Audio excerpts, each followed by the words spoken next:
Hello there, teacher and classmates. I hope that whenever you guys see this, you guys are doing great. Well, today we're going to be presenting a pre-task stage activity specifically for first grade English learners. And the name of this activity is Identifying Main Characters. And this is going to align to MEPS Unit 4. So right off the bat, here we have what was provided to us, and this is the first half of it. And this is essentially like a general activity or class guide.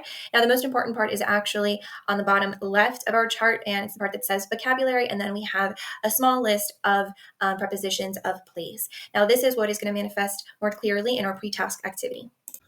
On the second part of the plan, you will find the assessment strategies and evidences of learning, the goal of the class, and the pedagogical mediation sequence for this pre-task, which is about identifying main characters, where first the teacher shares the reading goal with the students, then he reviews the meaning of the three prepositions in front of, near, behind, using pictures from a book, which is highlighted as the didactic resource that we will explain in and analyze later, and after that, the students will repeat orally and individually these prepositions, following the model of the teacher.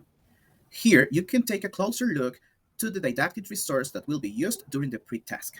These pictures from students' book are not new for them, since they already used it in the pre-teaching stage. But now, the teacher will use the same pictures to explain the meaning and the correct usage of the prepositions near, in front of, and behind. This benefits our students since they are already used to see the pictures and they represent the scenarios that they have already experienced in their real life.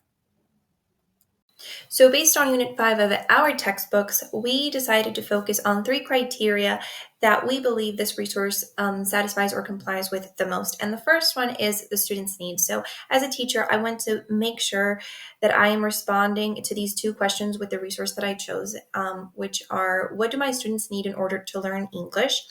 Which is answered with this activity by providing them with the structures and the prepositions that I need them to satisfy the goal. And that is, I want them to be able to use the prepositions in practical scenarios. And the other question is, am I addressing students' individual learning needs? So this activity not only involves pronunciation and reading, but I'm also using pictures and I'm pointing to the different pictures. So I'm stimulating and activating all of these different learning styles, which will 100% satisfy the different learning needs that my students have. And the second one is information bearing. So does it include all the information that I want to explain? Yes, it definitely includes all of the prepositions of place that I'm going to be using for the pre-task activity and also even for the main task. And is the vocabulary hard to understand for my students? No, because I'm using pictures and I'm pointing at the different objects and saying where they are so they can begin to contextualize situations in which we would use the prepositions of place.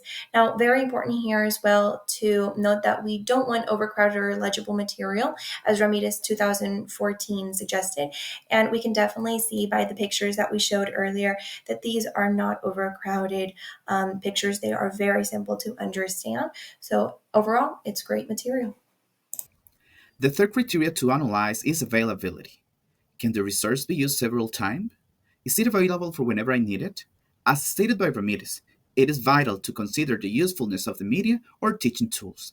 Definitely, the textbook images meets the criteria of availability because they can be used and reused several times and are always accessible. Since the images are part of the student's textbook, they are always whenever the student or the teacher needs them, without depending on technology or extra materials. In this case, the same images were used during the pre-teaching stage and later in the pre-task activity to practice the prepositions near, behind, and in front of. This shows that the resource is flexible and can support different stages of learning.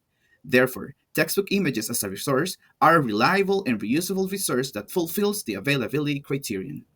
As a conclusion, the use of images from a textbook as a didactic resource is suitable for a number of different learning styles. Remember, it's not the didactic resource itself, but the way it is used. So, pictures from a book can stimulate auditory, visual, and kinesthetic learners. Also, these pictures include all the necessary information, the preposition, the contextualization, and the scenarios that the students already know and that they can master by practicing over and over. And finally, this resource can be reused as many times as necessary because it is going to be always there. If the students forget about the use of these prepositions, they can go back of the pages and look for this information and practice it again. Or we can use the same picture to be applied to different topics and abilities that we want to stimulate in our students. Thank you for your attention. We remain at your disposal for any further questions you may have.